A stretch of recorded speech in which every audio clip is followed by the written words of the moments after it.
আজকের এই সংসদ গতানুগতিক কোনো সংসদ নয়, এটা 24-এর রক্তের উপর দাঁড়িয়ে থাকা একটি সংসদ।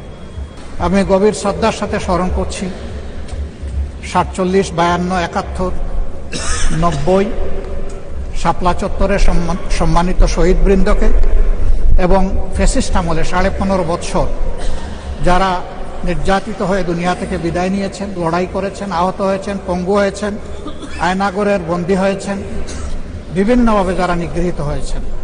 বিশেষভাবে আমি গভীর শ্রদ্ধার সাথে স্মরণ করছি 24 জুলাইয়ে যারা বুক চিতিয়ে লড়াই করে আমাদেরকে আজকের এই সংসদ গঠন করার সুযোগ তৈরি করে দিয়েছেন। তাদের মধ্যে যারা নির্যাতিত হয়ে দুনিয়া থেকে বিদায় নিয়েছেন, মহান রব্বুল আলমিনের দরবারে দোয়া করি আল্লাহ তাদের সকলকে শহীদ হিসাবে কবুল করুন। যারা আহত পঙ্গু হয়েছেন, আল্লাহ তাদেরকে সুস্থতার নিয়ামত দান করুন।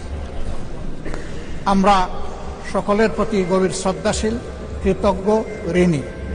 আজকের এই সংসদ গতানুগতিক কোনো সংসদ নয়, এটা 24-এর রক্তের উপর দাঁড়িয়ে থাকা একটি সংসদ।